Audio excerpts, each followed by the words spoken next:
అల్లాహ్కు బైబిల్లో ఉన్నటువంటి యెహోవాకు సంబంధమే లేదు. నేను ఈ గ్రంథాన్ని విశ్వసిస్తున్నాను అని చెప్పేసి I believer of this Bible. Okay, ఈ ఖురాన్ గ్రంథాన్ని కూడాను నేను విశ్వసిస్తున్నాను. I'm believer of this Quran. నేను ఈ భగవద్గీత బిలీవర్ని కూడాను, భగవద్గీతను కూడా నేను విశ్వసిస్తున్నాను. ఆ ఒక్క మాటతో లేచి 2 జేబుల్లో చేతులు పెట్టుకుని నడుచుకుంటూ వెళ్ళిపోతున్నాను. నేను ఎక్కడికి వెళ్తాను కూడా నాకు తెలియదు. 3 గ్రంథాలలో చెప్పబడినటువంటి ధర్మం ఒక్కటే.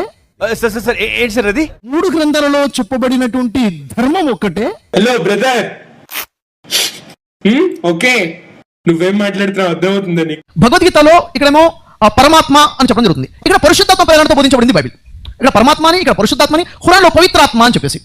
అని ఎవరికైనా చూపించండి రా, వదిలేయకండి రా బాబు అని అలాగా కూర్చోబెట్టి చెప్పండి రా, వదిలేస్తారేటలాగా.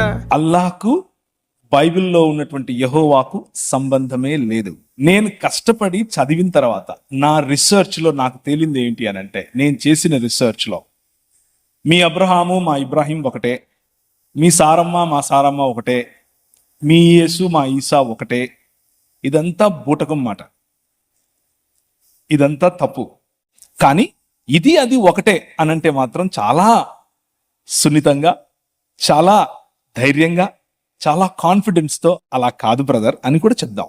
ఇప్పుడు గరికపాటి వారు కానివ్వండి, చాగంటి వారు కానివ్వండి, విద్వేషాలు రెచ్చగొట్టట్లా లేదు, వాళ్ళు సంస్కరిస్తున్నారు. సంస్కృతి నిర్మాణం మీద ఏంటి బాబు అన్న, ఇంకోసారి అన్న. ఇప్పుడు గరికపాటి వారు కానివ్వండి, చాగంటి వారు కానివ్వండి, విద్వేషాలు రెచ్చగొట్టట్లా లేదు. మహిళలకి నమస్కారం పెట్టి కోరుతున్న అడ్డుకోండి, మత మార్పుని అడ్డుకోండి. ఖచ్చితంగా హిందుత్వం నిలబడాలి. మన దేశం, మన క్షేత్రాలు, మన నదులు అంత గొప్పవి తెలుసుకోక, శాతకాక, 4 శ్లోకాలు రాకపోయినా, 2 పద్యాలు లేకపోయినా, ఓ పురాణం చదవకపోయినా, ఓ మైకట్టుకుని వెర్రికేకలేసే వాళ్ళకి ఈ జాతి వైభవం ఎక్కడి నుంచి తెలుస్తుంది? ఈ మనువు ఎవరు? ఈ మనువు యొక్క ప్రస్తావన ఎందుకు ఉంది ఇక్కడ? మనువు అంటే మనం బైబిల్లో చూస్తే నోవా ప్రవక్త ప్రస్తావన ఉంటుంది. నోవా ఇక్కడ మనువుగా చెప్పబడింది.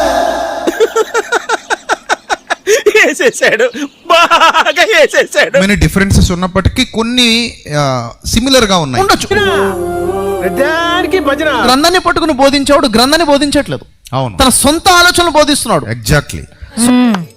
సరిపోయారు ఇద్దరును. సాగుతుంది మీకు అలాగా. ఈ వాక్యాన్ని బట్టి చూసుకున్నట్లయితే క్రైస్తవులు మాత్రమే నిత్యజీవం పొందుతారు అనేది కరెక్ట్ కాదు, ముస్లింలు మాత్రమే స్వర్గంలోకి వెళ్తారు అనేది కరెక్ట్ కాదు. అంటే ఎవరైనా కానీ సత్క్రియలు చేస్తే వారికి నిత్యజీవం ఉంది అనేది వాస్తవం. ఇందా బాగైందా? ప్రతిదానికి ఓవర్ ఎక్స్ప్రెషన్. ఇప్పుడు అనండి, నోరు పడిపోయిందా?